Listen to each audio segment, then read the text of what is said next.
What's going on, J Squad? So we finally got the official Shatter Alliance Part 4 trailer. This has to do with a lot with the society. So in this video, we're gonna do what was that. It's basically a breakdown, tease, Easter eggs, all of that good stuff in one video. If you guys are brand new and you do enjoy this video, don't forget to hit subscribe, and if you already subscribed, don't forget to drop a like. We have a lot of things to talk about, but stay tuned near the end. There's a couple things that this trailer didn't do, and I'm gonna tell you why. All right, so we start with the beginning of the trailer where Batman is talking about there is a mole. That mole, of course, is Catwoman. We've seen the previous trailers before, Shadow Alliance to 1 and 3, that Catwoman is working with Batman. So she's going to be a secret mole that's going to be getting some information for Batman for the society and see what they're really up to. Grodd is the official leader of the society. I know a bunch of you guys did know that, but the people that didn't know that, Grodd seems to be the main leader. He's the one that's gathering everybody together and to finally acknowledge that they're tired of the regime, they're tired of the Justice League. They want people to know that they are here to take over. They're going to be the new bosses, and they're going to be, I guess, the new villains that everybody has to answer to. And if you already know Superman and Batman, they're not going to let that happen. I want to acknowledge something, because after watching this trailer a couple times, I've noticed that Grodd's voice is very different, right? Like from this. In a few short hours, we break the yoke of oppression forever. To this. No more Justice League. Today, the world welcomes its new masters. I know I'm probably thinking it, but he just sounds different. Now, could we actually see the Justice League return? Because the Justice League is no more. If you guys didn't know that, they're no more at all. They broke up. Batman and Superman are having a moment of thinking, like, you know, how did this all happen? And then, of course, you know, Batman's probably going to be a smartass and says, you did this. You know, you started all this. And, you know, Superman goes, I don't regret it, or whatever. You know how this, regime Superman is. You know, could we actually see a possible return of the Justice League near the end of the game? It will be very hard to do something like this, because the amount of damage that Superman has done, it's too much already. It's been in that situation where you're in a relationship and that person just, you know, messed up really bad. It cannot come back. It's better just to move on. We finally got some confirmations of Scarecrow's new origins in this game, because in the comic book, he's dead. But after seeing this, I am pretty much 100% positive that NetherRealm are not going to even acknowledge that he did die in the comic books, because the comic books and the games are totally different. Maybe it was a mistake, because I do remember there was a time that Scarecrow came back to life when Damian Wade was Nightwing, I think, and he was right there. And I forgot about that. I'm like, oh, I thought it was just some, you know, thug pretending to be Scarecrow. This looks like a new chemical that he's probably making to change all these other people into a monster, and he tries it on himself because he has no other choice to defend himself. Because of the shots right here, it looks like Dr. Fate is looking for Scarecrow for some reason, and Jonathan Crane's like, look, I have no choice. I'm gonna have to use this on myself and transform to something that I don't know. It does kind of suck that they're not going to probably acknowledge that he did die in the comic books, because the comic books are a little bit different from the game. Maybe there was some miscommunication between both the comic writers and the video game people. To me, it's not a big deal, but I just wish the continuity was just a little bit more stronger in the comic books and the video games towards Injustice, because it feels like they add a lot towards each other. You know, they use stuff from the comic books to the games, and then, of course, the comic books gets their reference towards the games. Again, it's not a huge big deal. I just wish the continuity was a little bit stronger. Now, this next shot, a lot of you guys were wondering who's this person in the cowboy hat, and looks like they are looking for a certain type of plant. I believe this because they're at the swamp, which is like, you know, Swamp Thing's area. We do get to see the back shot. If you look closely, it looks like Poison Ivy was there, or it could have been Swamp Thing. Either way, Swamp Thing or Poison Ivy will be at this map, and it looks like this person with a cowboy hat could be Deadshot. We could actually see Deadshot not in his uniform. Maybe, like, you know, he's just going undercover or something, or he just didn't want to wear his uniform, and he's helping out Scarecrow to retrieve something that's very important, maybe for Grodd or for himself, that he really does need to combine to make himself the Scarecrow that we see in this shot. So I think that they were there to get something from Swamp Thing or Poison Ivy. Another thing we could see is that Reverse Flash is going to be on Team Society, which is pretty damn cool.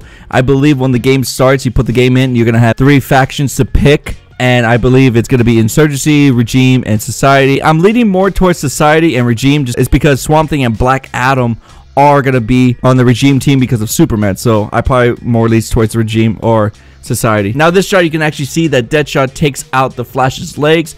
Now I know what you guys are saying, like how can, like, you know, a bullet stop the Flash? Well, first off, it looks like Flash is running from something, which is Reverse Flash, so he's not paying attention. A bullet can actually catch somebody off guard, you know what I mean? Like, he is the fastest man alive, but still, you know, he can't be everywhere at one place. This next shot, Deadshot stabs himself so he can stab the Flash. Now, correct me if I'm wrong. In the first Injustice, remember when they captured the other Batman and Superman scans him and he's like, you're a different Batman, your organs and everything are on the opposite side, right? So I was like, oh, I was thinking, wait, so that means this Flash, because it's the one we know, the, you know, the former regime Flash, his heart is on the right side. Could Deadshot actually stab, you know, the Flash in the heart? I don't know about that. I could be overthinking it, but I thought about that because I remember that little detail, how everybody's organs and everything is on, like, on the opposite side, so that it's switched. Now, a lot of people are speculating that the Flash could actually die in this game. I wouldn't be surprised if he did. He's a lovable character that everybody loves. Overall, I thought the trailer was awesome. I thought it added a lot of details towards the characters that we haven't seen that much, which is, you know, Captain Cold, Scarecrow, Bane, and all of that. Their team looks to be a very solid team. Now, hear me out. It's because what I have to say would make sense why they would have a Shadow Alliance Part 5. Now, guys, there are a couple things that people are not realizing. Now, one of them is that Atrocitus, right? He was on, I think, a Shadow Alliance Part 3, right? Or 2. I think he was on 2. And that's the only time we ever get to see him. He's not on Regime, he's not on Insurgency, or he's not even on Society. Who else knows what Atrocitus has in store? You know, since, you know, how Jordan got his Green Lantern ring back, does that mean Sinestro got his back? Because in the trailer, you know, Green Lantern mentions that, you know, the Guardians put him through hell to get that Green Lantern ring back.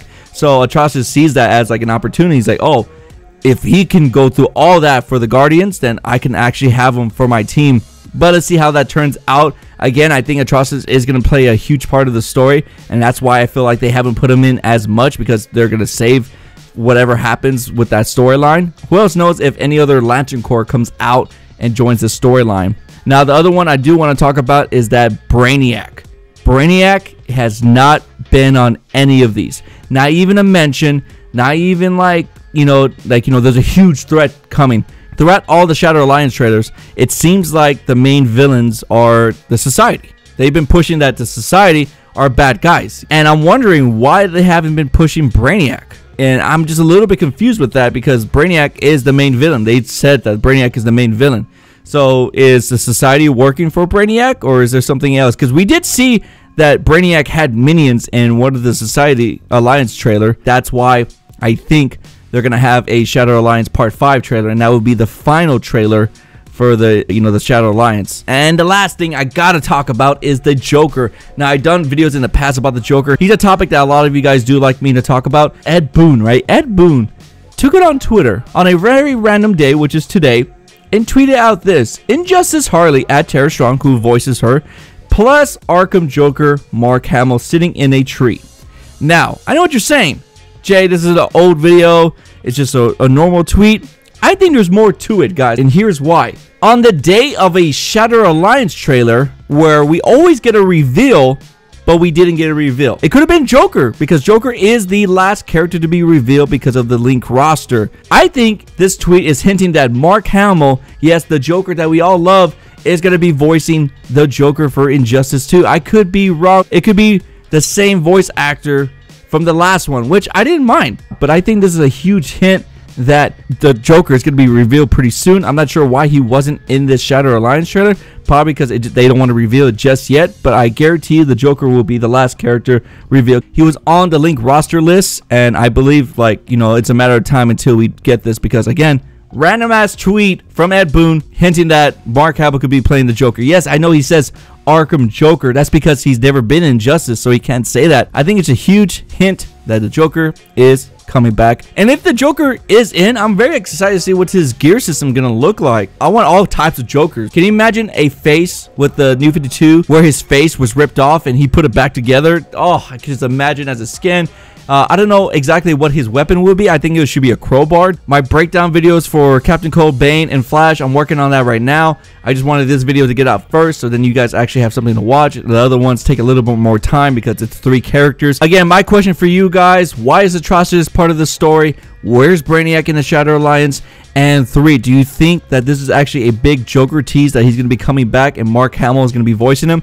Mark Hamill voicing in an Injustice game? Oh, I could just imagine. Now, the reason why he wasn't in the first Injustice is because at the time he was retired, but we all know that was a big lie to promote, I think, Batman Arkham Knight. I think that was the reason why. But since he's not retired and he's been doing a ton of, like, you know, Joker voices on, you know, the Justice League action and then the Arkham Knight and then other games as well. So let's see. I wouldn't be surprised if they actually got him because I'm pretty sure, like, you know, Mark Hamill wants to be part of some fighting game. Make sure you guys click the top right of the YouTube card if you missed any of my videos this week. And again, don't forget to drop a like if you did enjoy this video. Thank you guys so much for watching again. Make sure to hit that Taco Bell button to always get notified whenever a video goes live.